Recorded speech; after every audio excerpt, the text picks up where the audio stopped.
लोगों की नजरों में वे दूध पीते दिखाई देते थे, लेकिन असल में उनके गिलास में ताजा खून होता था, क्योंकि वे साधारण बच्चे नहीं बल्कि पिशाचों की संतान थे। लेकिन बड़े होने पर वे विदेशी पिशाचों से अलग थे। उन्हें न धूप से डर लगता था, न बड़े छाते से और न ही क्रॉस से। उनका सबसे बड़ा डर था खून न मिलना, क्योंकि वे इंसानों के स्कूल में पढ़ते थे और अगर उन्हें ताजा खून न मिले तो उनका शरीर सख्त हो जाता। अपनी पहचान छिपाने के लिए पिता रोज जानवरों का खून थैली में भरकर उसे महंगे टमाटर जूस जैसा बनाकर मेरी को स्कूल भेजते थे ताकि वह दोपहर के खाने में पी सके। लेकिन एक दिन अचानक सब बदल गया। जब मेरी ने कैबिनेट खोलकर खून पीने की कोशिश की तो एक क्लासमेट ने उसे तुरंत बुला लिया। उसके जाते ही क्लास मॉनिटर ने पासवर्ड लॉक बदल दिया और कैबिनेट बंद कर दी। लौटकर आने पर मेरी कैबिनेट खोल नहीं पाई। वह घबरा गई क्योंकि सारा खून अंदर था और अगर उसे खून नहीं मिलता तो हालात खतरनाक हो जाते। कमजोर हालत में वह बाहर निकली और घर लौटने का सोच रही थी, लेकिन उसकी चेतना धीरे धीरे खत्म हो रही थी। तभी सहपाठी रायन सामने आया और उसने पूछा कि क्या हुआ, लेकिन इंसानी खून की गंध पाकर मेरी बेकाबू हो गई और उसकी आंखें नीली हो गईं, दांत बाहर निकल आए और वह रायन की गर्दन पर झपट पड़ी। मगर आखिरी पल में उसने खुद को काबू किया, क्योंकि वह अपने पसंदीदा इंसान को चोट नहीं पहुंचाना चाहती थी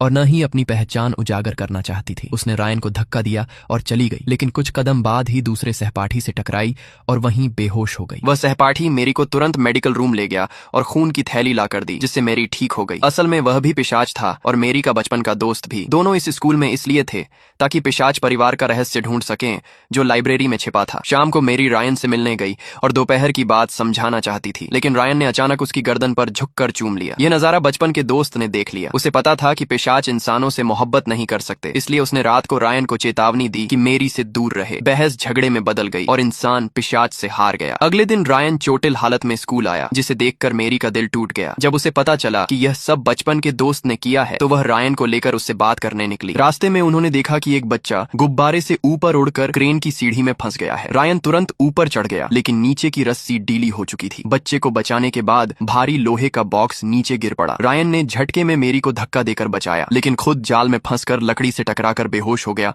और आधा लटक गया। यह देखकर बचपन का दोस्त डर गया और गुस्से से बोला कि ऐसे हालात में पिशाच शक्तियों का इस्तेमाल करना मना है, वरना सजा मिल सकती है। लेकिन मेरी अपने प्रिय को बचाने के लिए तैयार थी। दोस्त को समझ आ गया कि मेरी गलती करेगी, इसलिए उसने खुद अपनी ताकत का इस्तेमाल करके रायन की जान बचा ली। रायन तो सुरक्षित हो गया, लेकिन बचपन का दोस्त जानता था कि अब वह खुद मुश्किल में है। उसने चुपचाप दूर जाने का फैसला किया ताकि अकेले मर सके, मगर मेरी को उसकी परवाह नहीं थी। उसका सारा ध्यान रायन पर था।